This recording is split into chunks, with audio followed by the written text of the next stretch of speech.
Welcome back, everyone. This is Double with you. I hope everybody had a great week. I know I've had a real busy one.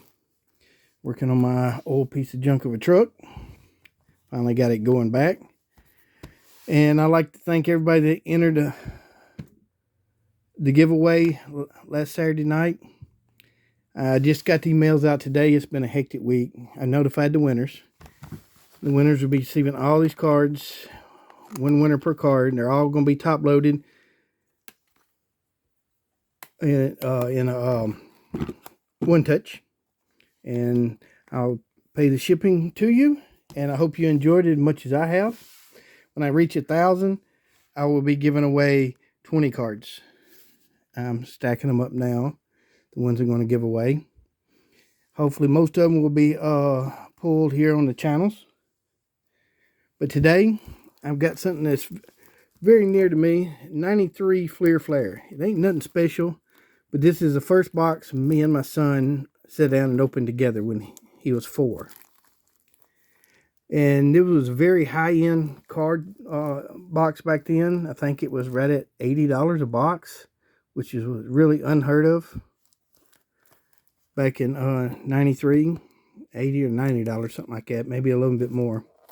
But we're going to sit here and open it up. It's going to take a few minutes because they're individually wrapped, too, in the boxes. So you cannot tamper with these.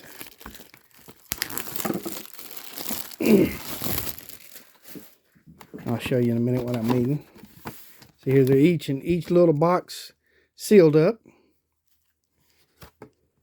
Right there.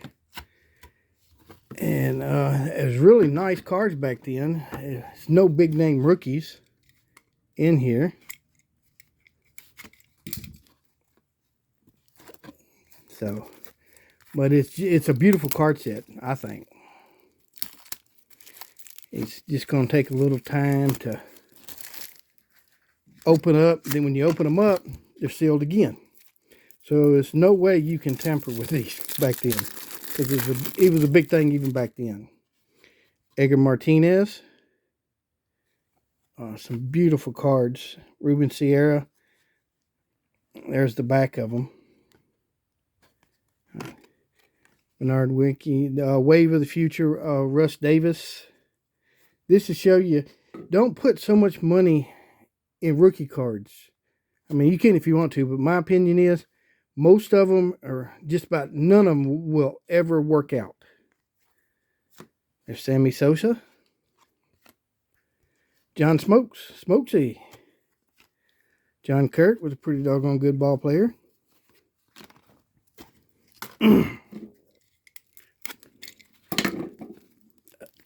Like I said, this is going to take a few minutes to get through every one of these. Yeah, my son, he was 4 at the time. He sat down and we opened them up, and I got them.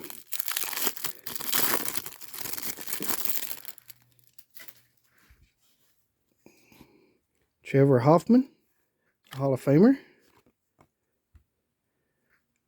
Al Martin, Robin Ventura. Craig Bingio, Hall of Famer.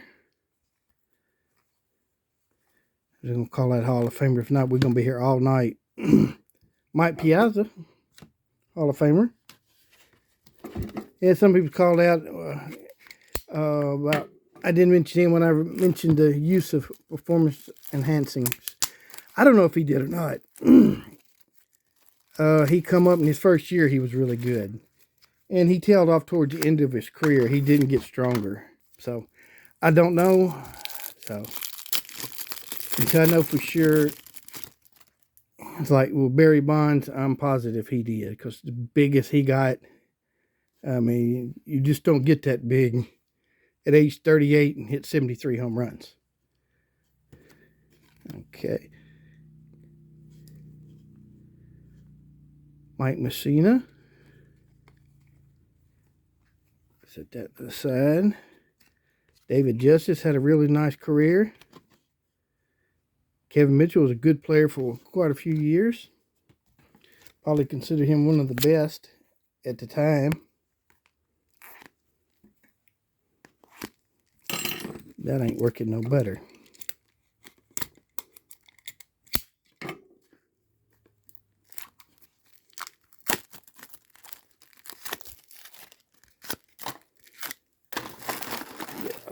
the way or they're going to pile up quick.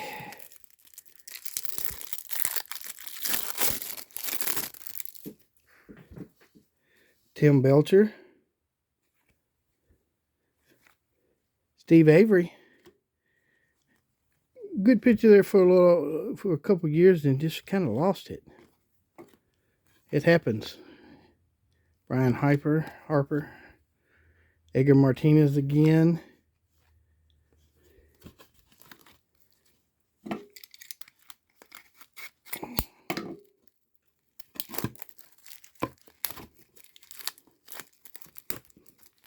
Oh man, come on now.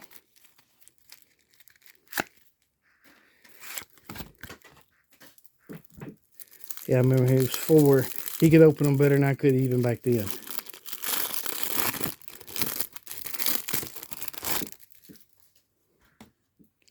Greg Swindell, Tim Wakefield, knuckleballer. Lou Whitaker should be in the hall. I'm set him over to the side there because he's one of my favorite players growing up. Jeff Bagwell, Robin Yount, excuse me, Hall of Famer. Even with my glasses on, it's hard to see these fine writings here. Tim Belcher.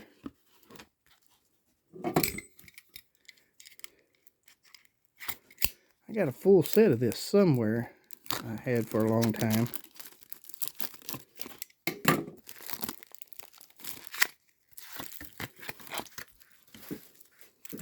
I've got it or my son's got it, one of the two.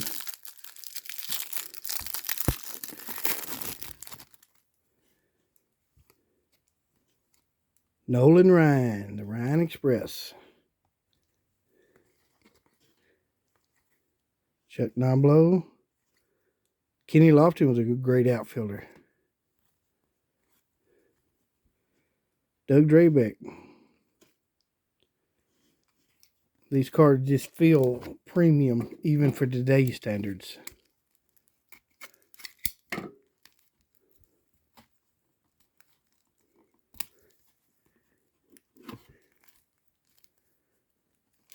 Okay, there we go.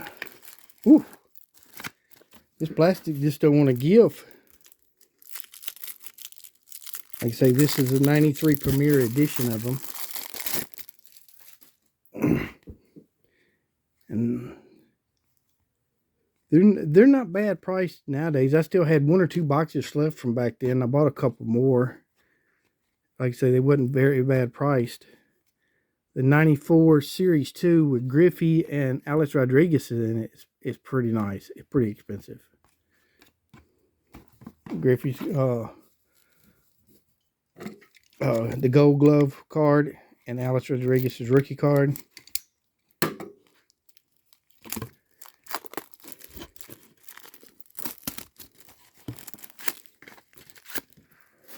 I pulled a Griffey. Me and my son did that card. If you've seen the cards I sent you get graded, that was actually when we pulled back in '94. I sent it graded and he got a 9.5 at HGA, which I think is the hardest grading company out there because they don't give 10s.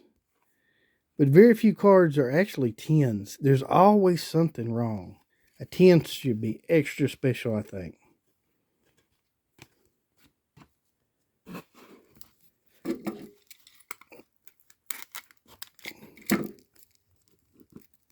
Say back then, you didn't have a lot of rookie cards. People still wasn't into rookie cards. I mean, you had your Ken Griffey. He was such a hype coming up. Then you heard 93. You heard about Jeter, but he didn't get there to the majors till 96.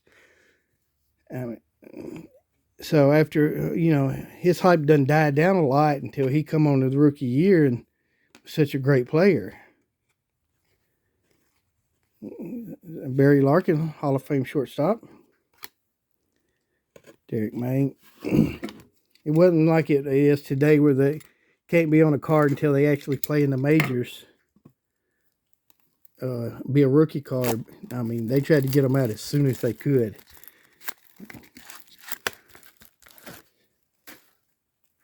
It's like Chipper's rookie card's 91, but I don't think he come up to the majors. He had a cup of coffee in 93. Then he supposed to be in the opening day, and he tore his knee up.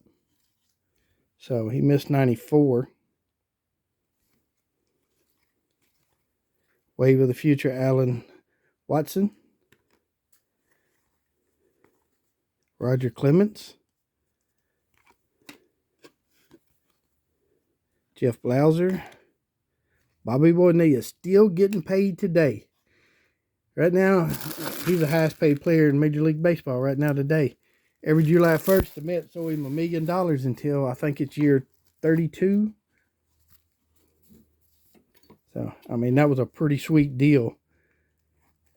The way I understand it, the Mets got caught up in that Bertie Madoff scandal and couldn't meet payroll. And they made a deal with Bobby to forgo a lot of his salary down the road, and he did.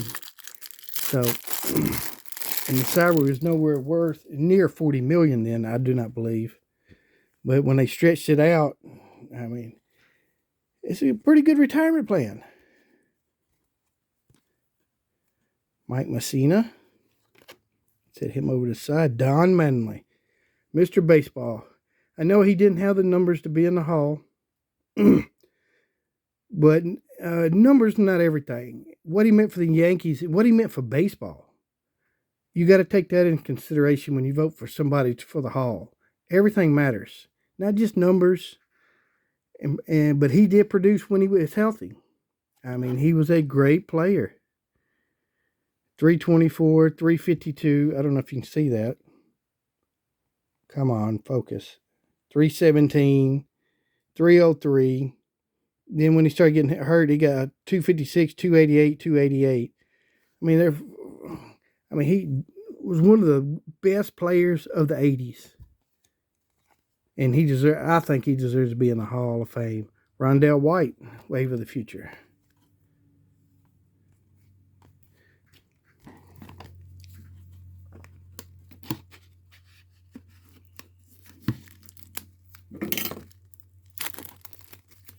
We're about halfway through. It's not quite that bad.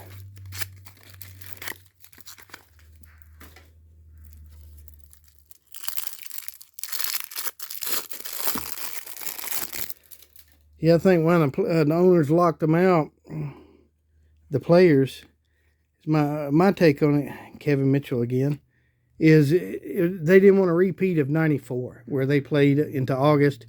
The players got most of their salary and walked out on strike. And that's what would have happened this year.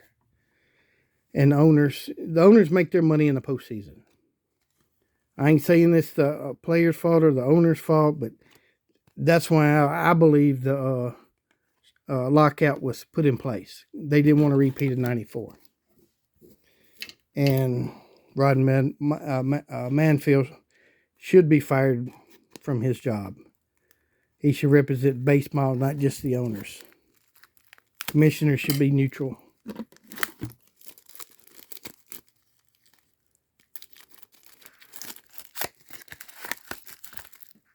Okay, that's just my opinion of it, though. That, about 50 cents gets you a piece of bubble gum. Here we go. Mike Stanton.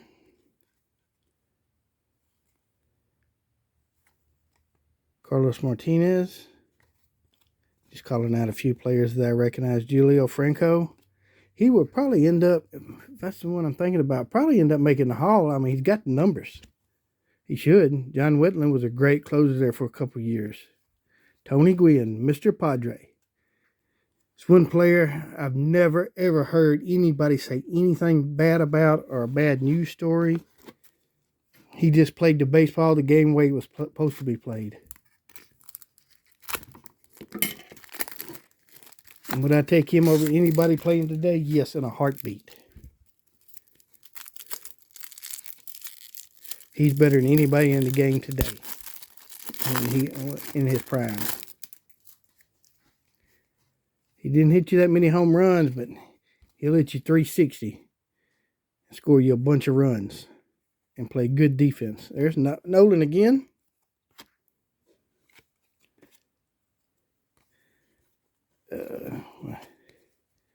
Chuck Noblo again. Brett Saberhagen, dominant pitcher for quite a few years. Slide these over so I don't want to get too many in there and they fall over. Like I say, this set really meant a lot to me because I still remember sitting down with my son, and he was one happy little boy when we started opening them up.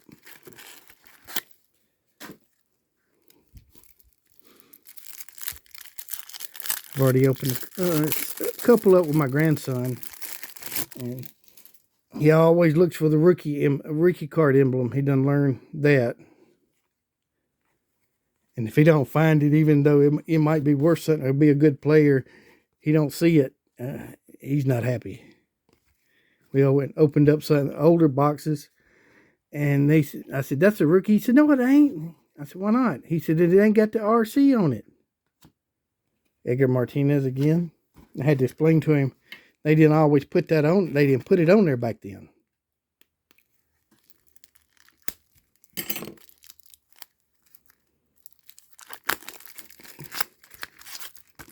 Okay.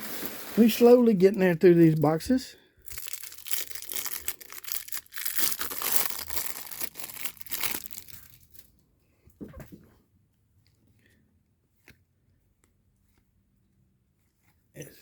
Okay, oh, that's going to fall. Going to knock them over.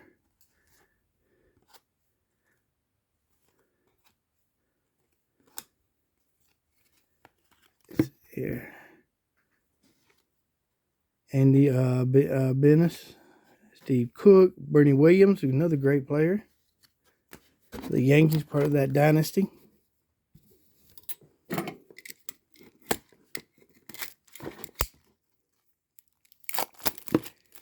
I thought they got lucky and beat the Braves in '86, but the rest of the years, I mean, when they beat the Braves in '99, they was clearly the most dominant team in baseball. I think they got lucky in '96.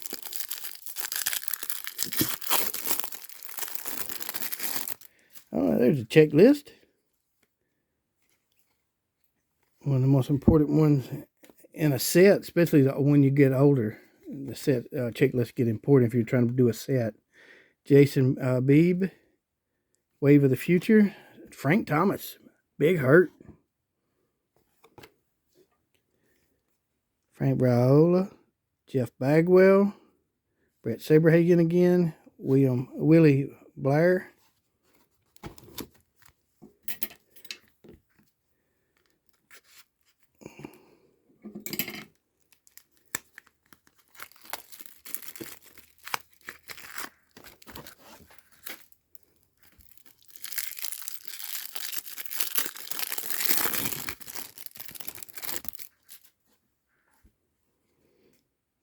Britton Yates starts us off. Ed Prague. There's Big Hurt. Frank Thomas again.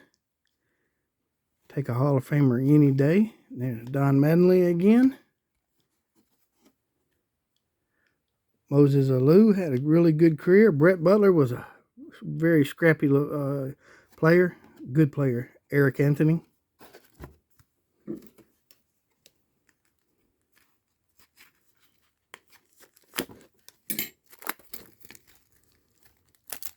Just make your hands sore. Mine's already sore from working on the brake system. I realized I'm too old to crawl up and down, getting up and down up under a truck. I replaced all the brake shoes and rotors and calipers. It was a little thin. It's a 99 model. Still runs great. Tom Glavine, Hall of Famer. Got the original motor and transmission and rear end in it, so can't complain.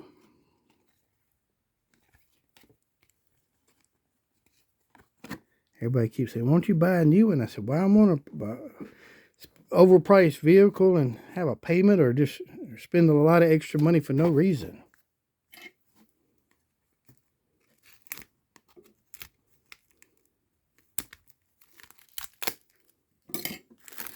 I had new cars when I was young. Just, always paying a note. Don't want a note. Don't owe nobody.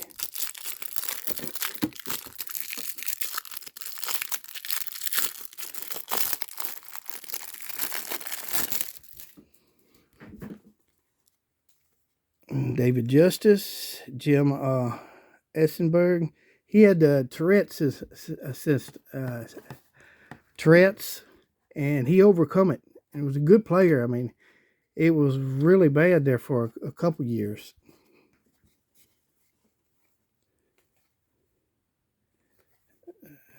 Mark. See, we got Julio Franco, Jay Burner, Brett Yates. I think we got 4 boxes left. If you stuck with me this far, I do appreciate it. I know you see me most doing is opening these packages because they did not want nobody to mess with them, I guess.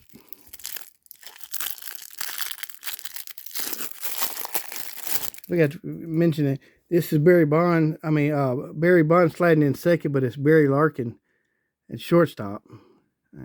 He was a great shortstop. Okay. Tom Glavine again. Starting to see some repeats. B.J. Surkoff. Jose Ling. Eric Plunk. The big unit, Randy Johnson. Sweet. Vince Coleman.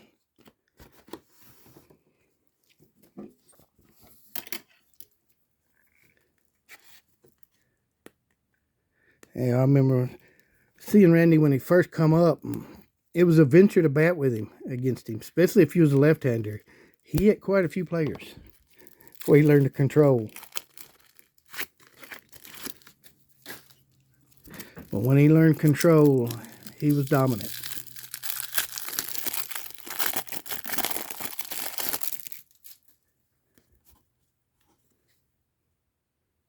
Stan Belinda.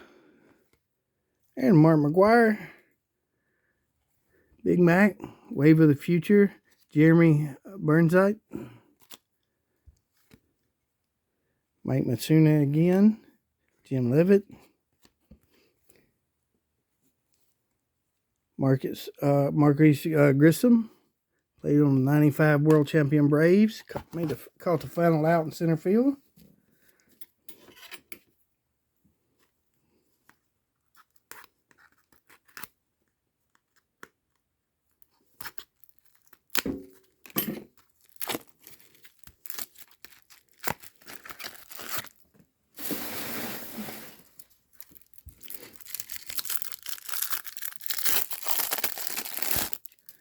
Craig Biggio again, Hall of Famer.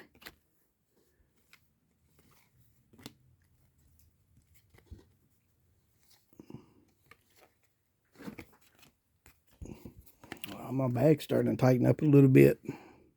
Kurt Schilling should be in the Hall. Leave politics out of baseball, but I don't guess we can leave politics out of anything anymore. And our last pack. Wasn't as bad as I was thinking. I hate making 30-minute videos because I know most people don't watch them. All right.